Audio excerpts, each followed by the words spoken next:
আসসালামু আলাইকুম, সবাই কেমন আছেন? আজকের পর্বে বাচ্চাদের জন্য খুবই পুষ্টিকর, স্বাস্থ্যকর ও মজাদার চিড়ার রেসিপি আপনাদের সাথে শেয়ার করব। চিড়া একটি সহজপাচ্য খাবার, বাচ্চারা খুব সহজেই হজম করতে পারে। এছাড়া চিড়া কিন্তু বাচ্চাদের শরীর ও পেট ঠান্ডা রাখতে, পানির অভাব পূরণ করতে, একই সাথে ক্ষুধা মেটাতেও সহায়তা করে। তো এই গরমে বাচ্চাদের শরীর ও পেট ঠান্ডা রাখতে, পানির অভাব পূরণ করতে, একই সাথে ক্ষুধা মেটাতে এভাবে চিড়ার রেসিপি করে খাওয়াতে পারেন। এতে কিন্তু বাচ্চারা পর্যাপ্ত পুষ্টি পাবে, বাচ্চাদের সহজে ওজন বাড়বে, সেই সাথে ভিন্ন ভিন্ন খাবারও পাবে।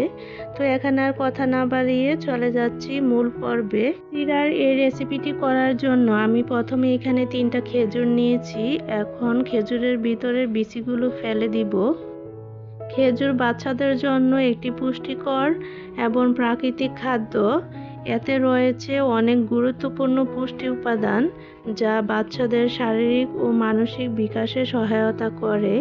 যে সকল বাচ্চারা রক্তশূন্যতায় ভুগে তাদের জন্য খেজুর হচ্ছে একটি সুপার ফুড, কারণ খেজুর হচ্ছে আয়রনের ভালো উৎস, যা রক্তশূন্যতা প্রতিরোধ করে এবং বাচ্চাদের মস্তিষ্ক বিকাশও সহায়তা করে। তো চিড়ার এই পায়েসটি রান্না করার জন্য আমি এখানে পরিমাণ মতো চিড়া নিয়ে নিয়েছি।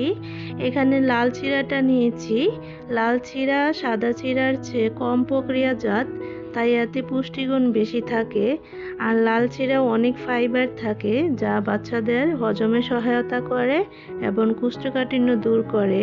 এখানে আমি আরও নিয়েছি 3টা কাঠবাদাম আর 2টা কাজু বাদাম।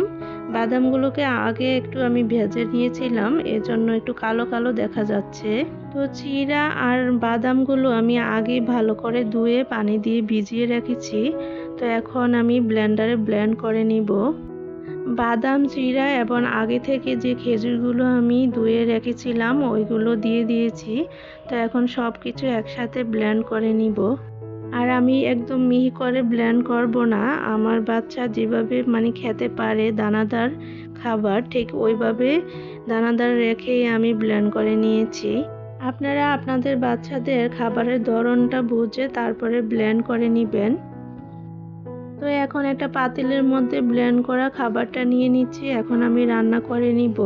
বিশুদ্ধ খাবার পানি দিয়ে ব্লেন্ডারের জগটা একটু ধুয়ে পানি দিয়ে দিয়েছি। আর রান্না করার জন্য এখানে আমি পর্যাপ্ত পরিমাণে গরুর দুধ দিয়ে দিয়েছি। আপনাদের বাচ্চার বয়স যদি 1 বছরের নিচে হয় তাহলে এখানে গরুর দুধের পরিবর্তে বিশুদ্ধ খাবার পানি দিয়ে রান্নাটা করে নেবেন। আমার বাচ্চার বয়স যেহেতু 1 বছর হয়ে গেছে, তাই আমি এখানে গরুর দুধ দিয়ে দিয়েছি। আর এই খাবারটি আপনারা একদম 7 মাস থেকে শুরু করে 2 বছরের বাচ্চাদেরকেও খাওয়াতে পারবেন।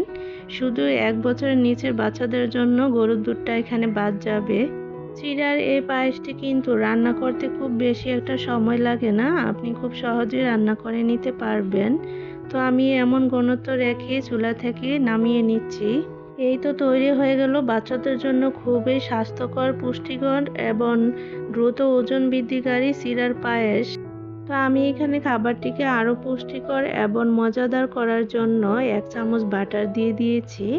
বাটারে আছে গুড ফ্যাট, যা বাচ্চাদের স্বাস্থ্যের জন্য খুবই ভালো। চিড়ার এই পায়েসটি কিন্তু বাচ্চাদের দ্রুত ওজন বাড়াবে, মুখের রুচি বাড়াবে, স্কিন এবং চোখ ভালো রাখবে। পাশাপাশি বাচ্চাদের যদি কোষ্ঠকাঠিন্যের সমস্যা থাকে সেটাও দূর করতে সহায়তা করবে। বাচ্চাদের খাবার দাবারের আজকের এই রেসিপিটি আপনাদের কাছে কেমন লেগেছে?